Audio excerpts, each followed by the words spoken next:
شيخنا غفر الله ذنوبهم ثم الأرواح والدينا والديكم وأمواتنا وأمواتكم وأموات المسلمين عامة وأن الله يتقشم برحمة الجنة وأن الله يعد علينا من بركاتهم وأسرارهم وأنوارهم وعلومهم ونفعاتهم في الدين والدنيا والآخرة وأن الله يطول أعمارنا وأعماركم في طاعة الله ورسوله من في العافية بجاه سيدنا محمد صلى الله عليه وسلم خير البرية سر الفاتحة أعوذ بالله من الشيطان الرجيم بسم الله الرحمن الرحيم الحمد لله رب العالمين الرحمن الرحيم مالك يوم الدين إياك نعبد وإياك نستعين اهدنا الصراط المستقيم صراط الذين أنعمت عليهم غير المغضوب عليهم ولا الضالين آمين بسم الله الرحمن الرحيم نويت التعلم والتعليم والتذكر والتذكير والنفع والانتفاع والإفادة والاستفادة والحث على التمسك بكتاب الله وسنة رسوله والدعاء إلى الهدى والدلالة على الخير ابتغاء وجه الله ومرضاته وقربه وثوابه Alhamdulillahi Rabbil Alamin wa bihi nasta'inu ala umuri dunya waddin wassalatu wassalamu ala asyrafil anbiya wal mursalin sayyidina wa nabiyina wa qudwatina wa maulana Muhammad bin Abdullah wa ala alihi wa sahbihi ajma'in subhanaka la ilma lana illa ma 'allamtana innaka antal alimul hakim rabbi shrah li sadri wa yassir li amri wahlul 'uqdatam min lisani yafqahu qawli amin ya rabbal alamin. Syukur alhamdulillah pada kesempatan malam yang mulia ini kita masih dipertemukan kembali oleh Allah, diberikan kesempatan oleh Allah untuk dapat bermuajahah di dalam majelis yang insya Allah penuh barakah ini dalam keadaan sehat walafiat, dipenuhi hati kita dengan iman dan Islam, dan mudah-mudahan kula kali panjenengan sedaya yang masih istiqomah baik yang saat ini berada di shelter MCI Malang maupun yang sedang mengikuti secara virtual, secara online melalui Zoom meeting. Mudah-mudahan kita semuanya oleh Allah dikumpulkan, dikelompokkan sebagai orang-orang yang beriman, orang-orang yang bertakwa di sisi Allah Subhanahu wa taala. Amin amin ya rabbal alamin. Salawat dan salam semoga tetap terhaturkan terhadap junjungan kita baginda besar Muhammad sallallahu alaihi wasallam yang telah mengantarkan kita, menunjukkan hidayah petunjuk kepada kita, yakni melalui ajaran ad-dinul Islam wal iman. Mudah-mudahan kita terus ditetapkan oleh Allah hati kita untuk tetap tertaut di dalam ajaran agama Islam sehingga kita mati dengan membawa iman dan Islam kita. Amin ya rabbal alamin. Para hadirin, Bapak Ibu dan juga adik-adik yang dimuliakan oleh Allah Subhanahu wa taala. Alhamdulillah pada kesempatan malam hari ini kita masih akan melanjutkan pembahasan kita, yang minggu lalu. Insya Allah hari ini kita selesaikan pembahasan mengenai syarat-syarat sah sholat. Yang mana minggu lalu kita sudah membahas sampai kepada yang keempat, syarat sah sholat yang keempat, yaitu istiqbalul qiblah, yaitu tentang menghadap kiblat. Yang minggu lalu sudah kita bahas. Jadi adik-adik ini juga perlu tahu. Oke. Ini Mas Ataf, Mas siapa ini? Abi, Mas Abi, terus Mas Zaki. Alhamdulillah ini calon penerus kulo kali panjenengan sedaya nggih di rumah nggih. Mas Dian, Masya Allah sudah memberikan fasilitas yang luar biasa untuk adik-adik kita untuk bisa ikut ngaji di shelter KCI. Mudah-mudahan mereka semuanya dijadikan anak-anak yang soleh. Amin ya Rabbal alamin. Hari ini kita melanjutkan pembahasan kita yang kelima tentang syarat-syarat sah salat, yaitu yang kelima wal khamisu qala al muallif wa nafa'na bihi wa bi'ulumihi wa bi'ulumikum wa bi asrarihi wa bi asrarikum fid dharain amin ya rabbal alamin. Syurutus sihhatis shalah ila angkol al khamis, yang sampai kepada kelima, yaitu dukhulul waqt, yaitu masuknya waktu. Ini syarat sah sholat yang kelima. Orang sebelum sholat itu harus mengetahui waktu sholat. Ini adik-adik sudah tahu waktu sholat ya? Sudah tahu waktu sholat? Mas Abi, sudah tahu waktu sholat? Berapa waktu sholat itu? Ayo, 5 waktu. Apa saja? Sebutkan. Subuh. Terus? Duhur. Terus? Asar. Maghrib. Isya. Sudah sholat isya? Barusan? Sudah? Wah, sip. Alhamdulillah. Syarat sah salat yang kelima adalah masuknya waktu salat. Maksudnya dos pundi ai ma'rifatu dukhulihi yaqinan aw dhannan bil istihad. Orang dikatakan supaya dia itu tahu masuk waktu salat dengan apa? Yaitu dengan ma'rifatu dukhulihi yaqinan aw dhannan bil istihad. Dia meyakini ataupun dia berprasangka bahwasanya dia ini mengetahui waktu masuknya salat itu dengan cara ijtihad, baik secara yakin ataupun secara berprasangka. Iki koyoke wis duhur. Nah niku berprasangka. Kalau zaman sekarang alhamdulillah masyarul hadirin Bapak Ibu yang dimuliakan oleh Allah. Kita zaman sudah modern sehingga kita ketika ingin memastikan waktu sholat ini masuk napa mboten, niku sakniki pun gampang. Gini nggih. Cukup kita dengan melihat jam. Ini Masya Allah luar biasa. Penemu jam ini sinten Pak? Sinten Mas Dian? Penemu jam. James Bond, kok James Bond? Alexander Graham Bell ini penemu. Graham Bell ini apa? Telepon gitu. Telepon apa jam? Ya wis iku lah. Penemu jam rahimakumullah ya. Yang mudah-mudahan dia ini dimuliakan oleh Allah. Sekalipun mungkin ini disinyalir penemu jam itu adalah orang Muslim. Tapi manfaatnya luar biasa. Jam dinding tuh Pak. Jam tangan, jam dinding itu. Itu sekarang manfaatnya luar biasa dan insya Allah sampai nanti yaumul kiamah akan bermanfaat terus.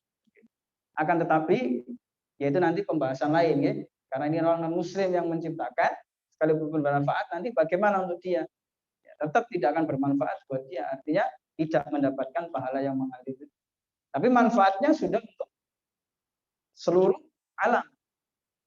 Dengan adanya jam dinding tadi kemudian kita bisa mengetahui waktu sholat. Kita bisa mengetahui waktu kapan kita istirahat. Siang, malam kita sudah tahu dengan gampang. Yang mana zaman dulu itu jam belum ada. Sehingga melihat dengan pergeseran matahari ataupun bulan. Maka di dalam rangka mengetahui waktu sholat itu bisa dengan secara yakin atau dengan prasangka, ijtihad. Faman shalla biduniha bi an hajama wa shalla lam tasihha sholatu. Maka barang siapa orang yang dia ini sholat tanpa meyakini masuknya waktu sholat atau tanpa menduga masuknya waktu sholat, maka dalam hal ini kemudian dia menerjang dan langsung sholat, maka orang yang seperti ini tidak berpedoman dengan keyakinan maupun dugaannya, pokok ya wis aku sholat aja. Artinya dia nggak menduga itu duhur apa durung, ngurus pokoknya aku sholat duhur wis. Maka orang yang demikian ini tidak menduga dan tidak meyakini masuknya waktu sholat, maka tidak sah. Harus secara yakin atau secara dugaan. Fa innahu in kana alaihi fa'itatun min jinsiha wa in waqa'at fil waqti li adami syurut. Jadi sekalipun dia tadi itu sholat bertepatan dengan memang masuk waktunya sholat. Anggap niki teng pelosok, Pak, teng pelosok yang mana suara adzan boten enten, kemudian juga jauh dari mana-mana. Terus juga mungkin saat itu pas gelap, nggak ono jam ngoten nggih. Dia tidak menduga, tidak meyakini. Wis pokok iki tak sholat duhur ngoten mawon. Sekalipun waktu itu masuk waktu duhur, tetap sholatnya mboten sah. Keranten napa? Karena tidak dianggap napa? Memenuhi syarat sah sholat. Syarat sah sholat tadi napa? Masuknya waktu sholat dengan cara meyakini dan menduga. Bi khilafin, berbeda jika malau sholat wa illa waqa'at lahu nafilan mutlaqan. Walau kana yusalli subha kulla yawmin bil istihad muddatan tsumma tabayyana annahu kana shallahu fi kulli yawmin fi tilkal muddah qabla al-waqt lam yajib alaihi illa al-qada'u subhil yawmil akhir faqat. Maksudnya ngeten, ada kasus kalau seandainya ada seseorang niku salat, Pak. Kula kali panjenengan salat. Salatnya itu sudah dengan ijtihad. Ijtihad maksudnya menduga. Ini kayaknya sudah masuk waktu asar. Tsumma tabayyana anna sholatahu kanat qabla al-waqt. Ternyata kenyataannya salat yang kita kerjakan, anggap kita mau mengerjakan salat asar. Ternyata salat yang mau kita kerjakan salat asar tadi itu ternyata belum masuk waktu asar. Kita bayangkan kalau di sini di kota, mungkin enggak terbayang, Pak. Anggap misalkan contoh, pas tepak mungkin daerah pelosok, jam dinding mati, wis mboten beto HP, mboten enggak ada HP, keranten mboten enten sinyal, misalkan. Jam dinding mati, terus kemudian waktu itu mendung juga. Waktu itu mendekati waktu asar, sehingga orang ini menduga. Asar karena mati lampu juga, Pak. Masjid kan nggih mati, Pak. Mboten enten tiyang wis mlebu asar napa dereng? Wis kah paling wis mlebu. Insyaallah wis mlebu iki salat, Pak. Sholli fardhu asri. Sudah Allahu akbar. Salat. Selesai salat, ternyata dia tahu, burung asar tiba ini, Pak. Maka ini bagaimana sholat? Nanti dilihat dalam dua kondisi. Yang pertama, kondisi pertama, maka fa innahu in kana alaihi fa'itatun min jinsiha waqa'at anha. Kalau seandainya orang tadi itu masih memiliki fa'itah, masih ingat Pak napa fa'itah? Salat yang masih hutang, fa'itah. Fa'itah, ada hadiroh. Fa'itah niku salat yang diqadha. Salat yang ditinggalkan. Anggap pernah orang itu meninggalkan salat, maka dia punya dan harus diqadha. Maka itu istilahnya salat fa'itah. Kalau dia saat itu punya utang salat asar misalnya. Kemarin misalnya enggak salat.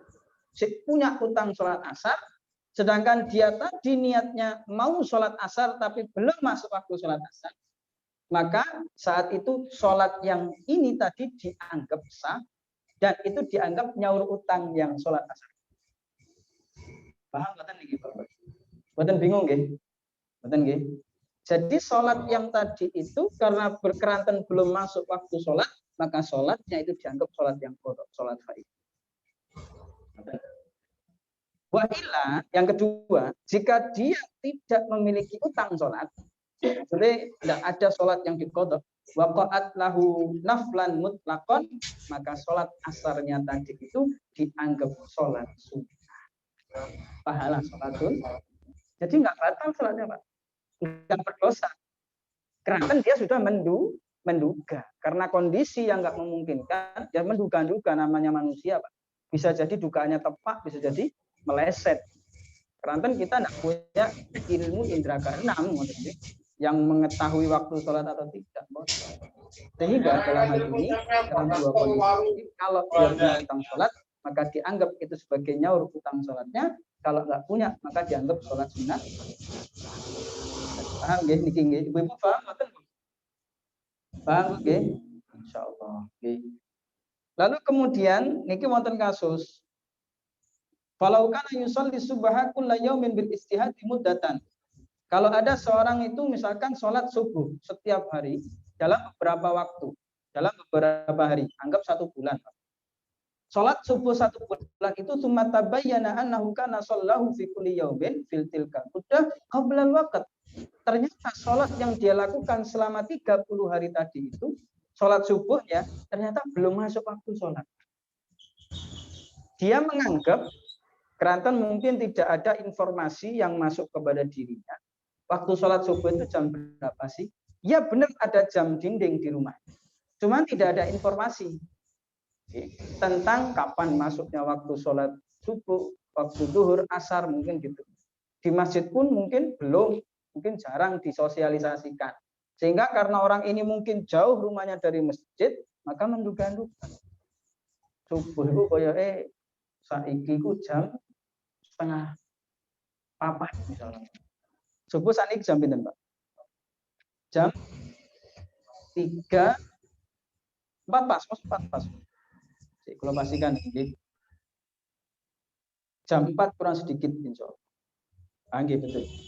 Jam 3:46 kurang 1/4. Jam 3:46 niku subuh. Ternyata orang ini menduga 3:30 wis subuh. Berarti kan dereng masuk, Pak. Kurang 16 menit berarti kan.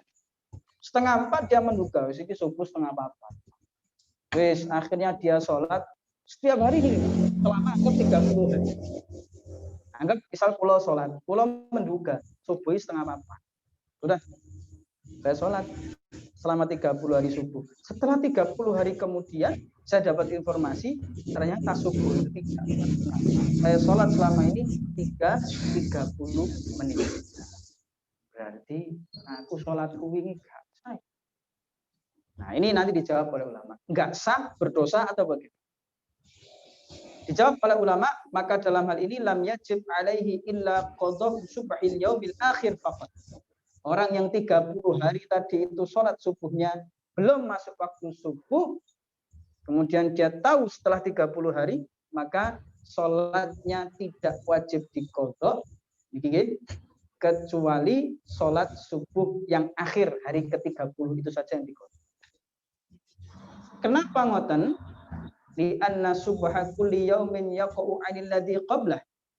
Karena sholat subuh orang yang sholat selama 30 hari tadi itu, orang yang sholat subuh setiap hari itu ternyata belum masuk waktu sholat, maka sholat yang setiap hari itu yaqa'u 'anil ladzi qablah, dia itu menutupi sholat yang sebelumnya. Anggap contoh hari pertama, Pak. Hari pertama saya sholat subuh 3:30, kan belum masuk. Oke. Kemudian hari kedua juga sama, 3:30 saya sholat sampai 30 hari. Wa subhul yaumil awal waqa'a naflan mutlaqan. Maka subuh saya di hari yang pertama tadi itu dianggap sholat apa, Pak? Saya nggak punya utang sholat. Dalam hal ini saya nggak punya utang sholat. Tadi sudah kita bahas. Kalau saya nggak punya utang sholat, maka dianggap sholat sunnah. Barakallahu. Hari pertama sholat saya dianggap sholat sunnah. Hari kedua bagaimana? Ketiga bagaimana? Sampai ke-30, maka sama ulama dijawab, hari kedua engkau sholat itu menjadi qadha hari pertama. Hari kedua sholat subuh menjadi qadha hari pertama. Sholat subuh ketiga menjadi qadha hari kedua. Sholat subuh keempat, hari keempat menjadi sholat qadha subuh hari ketiga dan seterusnya. Sampai hari ke-30 Bapak Ibu, maka hari ke-30 itu menjadi qadha sholat hari keberapa? 29. Berarti hari ke-30 saya kan punya utang. Paham? Hari ke-30 saya kan punya utang. Maka ketika hari ke-31 saya sadar, sudah ada kabar loh. Subuh 3:46, sama kok subuh 3:30 ya apa. Temenan iki jelas iki. Wah, Berarti hari ke-30 saya qadha nanti di hari ke-31. Paham mboten niki, Pak? Sehingga yang diqadha cuma wajib yang hari ketiga. Paham niki? Paham kita. Nah niki ulama itu sampai ngoten. Jelentrehaken sampai ngoten. Mungkin lek kula kali panjenengan nih mboten kepikiran. Tuh putusan. Waduh iki berarti kudu diqadha kabeh. Waduh berat, Pak. Berat. Ternyata ini jawabannya. Kemudian wasaha ada biniyati qada'in wa aqsu haitsu kana jahilan bil hal.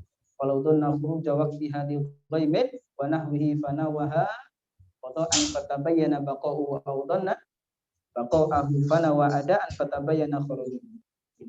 Kalau seandainya ada seseorang itu menduga kalau tadi itu sebelum masuk waktu sholat. Nah ini kalau ada orang menduga bahwasanya telah keluar waktu sholat. Waktu sholat ini sekarang kebalikan. Kalau tadi sebelum waktu sholat, sekarang mesti keluar. Dia menduga sholat duhur ini kok wis lewat. Sedangkan saya belum sholat. Maka karena mungkin mendung, li ghaimin, karena cuaca mendung, wa nahwihi atau selainnya. Kemudian dia ini berniat qadha. Anggap sholat, dia niat sholat duhur. Padahal ini masih waktu sholat duhur. Ternyata dia menduga, waduh kok ini lewat duhur ini karena tidur ngoten nggih, gak krungu adzan, gak lihat jam ngoten. Waduh wis akhirnya qadha aku wis ngoten. Akhirnya dia sholat qadha, padahal itu masih waktu duhur. Karena dia hanya menduga. Dia sholat qadha fatabayyana baqa'u, padahal kenyataannya waktu duhur belum habis. Audhanna baqa'ahu fanawaha adaan. Fatabayyana khurujuhu. Dan atau dia yang kedua menduga bahwasanya waktunya ini belum habis, kemudian dia niat sholat adaan. Padahal ini sholat yang sudah keluar waktu sholat. Maka dalam dua kondisi ini bagaimana? Sohal istiqmali ahadihima bin maknal akhiri lughatan. Dua-duanya ini tetap sholatnya sah keranten nopo niat sholat adaan dan niat sholat qadha niku dianggap sama, yaitu artinya nopo sama-sama melaksanakan sekalipun tadi orang berniat sholli fardhu dhuhri arba rakaatin mustaqbilat qiblati qadhaan qadha lillahi taala Allahu akbar, padahal ini masih masuk waktu sholat. Niatnya qadha kan tadi Pak, qadhaan.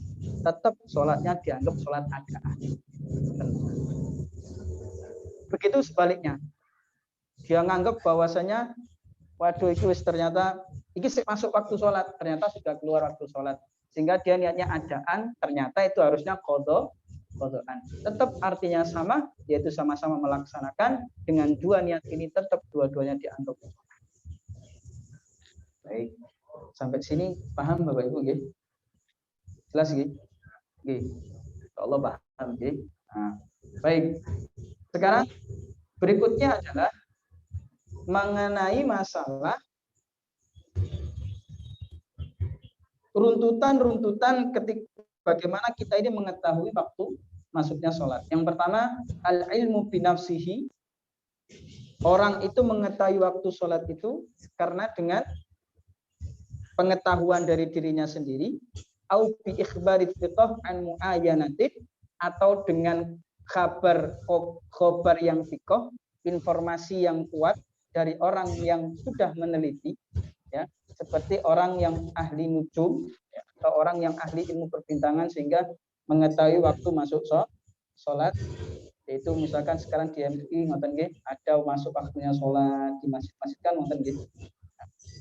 Au biru'yatil muzawalit shahihah, atau dengan melihat jam, ya, yang berdasarkan sinar matahari, atau bisa dengan alat-alat lain yang dibenarkan, atau bisa juga dengan wasa'atil mujarrabah, dengan jam yang mutakhir zaman sekarang, atau juga bisa dengan wabaitil ibra, dengan kompas yang diketahui, atau juga zaman sekarang yang gampang itu adalah adzanul muadzin al-arif, yaitu adzannya seorang muadzin yang memang sudah diketahui oleh semua orang.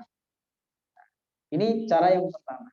untuk mengetahui waktu sholat. Yang kedua, orang zaman dulu niku ketika menentukan waktu sholat, ada kalanya al-istihabu biwirdin min Qur'anin au darsin. Tiang zaman singa niku Bapak Ibu keranten boten enten jam.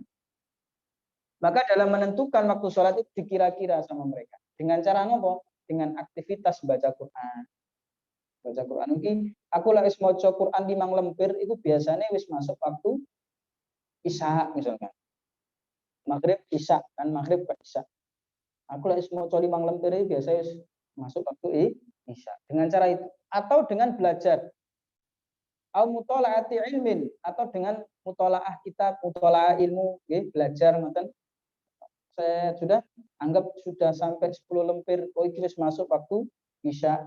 Atau dengan cara kakhiyatotin dengan menjahit, dengan cara menjahit, dengan menjahit ibu-ibu yang punya aktivitas jahit misalkan di rumah, itu orang zaman dulu dengan cara menjahit itu bisa menentukan waktu sholat, mengira-ngira waktu sholat. Namun demikian cara yang kedua ini tidak, wala yajuzu an yusalliya mustanidan, tidak boleh berpedoman dengan cara yang kedua ini. Keranten nopo? Karena kan boten pasti, Pak. Ya kan? Boten mesti. Dengan cara membaca Quran kan antara sekarang dengan kemarin mungkin temponya akan berbeda. Bisa jadi itu akan enggak pas. Maka cara kedua tidak disarankan. Cara ketiga, taqlidu sifatin arifin anil ijtihad, yaitu kita bertaklid, kita ini semua saat ini pakai cara yang ketiga nih, semuanya insya Allah bertaklid kepada para alim ulama yang memang sudah tahu tentang masalah masuknya waktu sholat, sehingga kita tahu masuk waktu sholat dari ijtihadnya para alim ulama. Ini. Baik, ini yang kelima daripada syarat sah sholat. Yang keenam, syarat sah sholat yang keenam yaitu al-ilmu bifardiyatiha, yaitu mengetahui tentang kefarduan sholat. Kalau itu sholatnya fardu, maka tidak disebutkan di dalam kitab ini syarat daripada ibadah itu, yaitu seperti Islam, kemudian balik, niku nggak disebutkan keranten apa, niku sampun maklum. Yang disebut adalah kita mengetahui daripada kefarduan sholat. Termasuk ibadah yang lain itu sebenarnya kita harus tahu kefarduan daripada ibadah-ibadah yang lain. Yang ketujuh, daripada syarat sah sholat alla ya'taqida fardhan, tidak menganggap yang fardu itu min furudiha sunnatan, yaitu tidak menganggap sesuatu yang fardu di dalam sholat itu sebagai perkara yang sunnah. Contohnya apa? Contoh masalah baca Fatihah. Baca Fatihah niku hukumnya apa? Ternyata ada orang karena nggak tahu, mungkin awam, Pak, dianggap maca Fatihah niku mung sunnah. Sehingga setelah takbiratul ihram, Allahu Akbar, dia langsung membaca surat. Dianggap sing wajib niku maca surat. Padahal kebalikannya, kudune Fatihah. Nah, niki mboten ansah. Menganggap sesuatu yang fardu di dalam sholat itu sebagai yang sunnah, itu tidak. Kalau sebaliknya bagaimana? Menganggap yang sunnah sebagai sesuatu yang wajib, niki masih diperbolehkan. Menganggap yang sunnah itu sebagai sesuatu yang wajib. Keranten apa? Untuk memotivasi kita untuk senantiasa menjalankan sunnah. Contohnya apa dalam sholat yang sunnah niku? Apa, Pak? Baca iftitah. Niku betul wajib, Pak. Setelah takbiratul ihram, Allahu Akbar, langsung maca Fatihah. Bismillahirrahmanirrahim. Alhamdulillah sah. Keranten iftitah niku sunnah. Termasuk duduk di antara dua sujud, ya. Setelah 2 rakaat kita duduk apa niku namanya? Tiros. Oke. At-tahiyatul niku. Oke, rakaat kedua niku hukumnya sunnah. Sekalipun misalkan ada seorang imam teng masjid panjenengan, imam niki wau kok ternyata setelah 2 rakaat boten duduk. Boten duduk apa? Iftiros tadi, langsung berdiri. Setelah sujud Allahu Akbar. Mesti kan kita heran. Lali balik. Subhanallah, ngoten kan biasanya. Subhanallah niku boten usah. Keranten niku sunnah, tapi tetap nanti selesai sholat itu disunahkan sujud syahwi. Keranten niki termasuk sunnah abadus sholat, nanti dibahas juga. Sunnah-sunnah abad yang mana ketika meninggalkan sunnah tersebut kita disunahkan untuk melaksanakan sujud syahwi. Nanti dalam pembahasan yang lain kita bahas. Nah, paham sampai ini ya? Bahas ini. Yang terakhir yang ke-8 daripada syarat sah salat ijtinabul mubtilat, yaitu berusaha diri kita untuk menjauhi hal-hal yang bisa membatalkan sholat. Seperti nopo katatwili rukni qasirin amdan wa nahbihi, seperti orang yang berusaha memperpanjang rukun sholat yang itu hakikatnya pendek, padahal rukun sholat pendek tapi diperpanjang sama dia. Rukun sholat yang pendek ini guna apa? Nanti akan dibahas. Di antaranya contoh misalkan dalam posisi ruku. Ruku itu kan cukup membaca subhana rabbiyal adzim wa bihamdi 3 kali. Niki mboten panjang, Pak. Tambahi maneh. Sampai misalkan wong sudah dawa ruku. Wah, niki adalah sesuatu yang bisa justru membatalkan sholat. Nanti dibahas juga di dalam pembahasan yang berikutnya, insya Allah. Nah, maka inilah daripada hal-hal syarat-syarat sah sholat ya, yang memang harus kita penuhi, yang harus kita laksanakan sebelum kita menjalankan sholat itu sendiri. 8 yang sudah kita bahas, mulai dari pertama yaitu suci dari 2 hadas, kemudian suci daripada najis, yang kedua, kemudian yang ketiga satrul aurat, yaitu menutup aurat, yang keempat wastiqbalul qiblah, menghadap kiblat, yang kelima dukhulul waqt, maksudnya waktu salat, yang keenam tadi nomor yang keenam setelah masuk waktu salat nomor mengetahui tentang kefarduan salat itu sendiri, dan yang ketujuh tidak menganggap sesuatu yang fardu itu sebagai yang sunnah, tidak menganggap fardu itu sebagai yang sunnah. Kemudian yang terakhir meninggalkan hal-hal yang bisa membatalkan sholat itu. 8 hal ini, 8 perkara ini memang harus kita penuhi dan harus kita laksanakan secara sempurna. Keranten nopo Bapak Ibu masyaallah hadirin wal hadirat. Kalau ulama ahli sufi, itu sebagian ahli sufi mengatakan, sinten se ahli sufi niku. Mungkin panjenengan nanti semerep mireng ahli sufi. Ahli sufi niku kalau zaman Kanjeng Nabi itu dikenal dengan istilah ahlus sufah. Sinten ahlus sufah niku? Ahlus sufah niku para sahabat Nabi kaum muhajirin yang ikut hijrah bersama Rasulullah dari kota Mekah menuju kota Madinah. Yang mana mereka ini, kaum muhajirin ini ikut hijrah bersama Rasulullah dalam posisi kondisi mereka ini kurang mampu, miskin secara ekonomi. Bahkan mereka nggak punya tempat tinggal. Maka Ahlus Sufah ini, para sahabat Nabi yang ikut hijrah tapi nggak punya harta, niku tempatnya adalah dikasih tempat tinggal di emperan Masjid Nabawi. Senengane niku teng emperane Masjid Nabawi. Yes, istilahnya kalau sekarang niku remaja Mas, masjid ketakmiran. Senengane niku sobo Mas. Mereka ini senantiasa di emperan masjid. Keranten apa mboten enten tempat tinggal. Sehingga terkenal dengan istilah ahlus sufah. Ya. Sufah, yaitu penghuni serambi masjid. Yang mereka ini sahabat Rasulullah yang luar biasa, keimanannya. Maka terkenal dengan istilah ahlus sufah. Ahlus Sufah ini kemudian semakin berkembangnya zaman, mengalami pergeseran makna. Yang mana Ahlus Sufah, Ahlus Sufi itu saat ini dimaknai sebagai orang yang dia itu kuat secara mentalnya. Mental kepada siapa? Mental kepada Allah Subhanahu wa taala dalam rangka mendekatkan diri kepada Allah.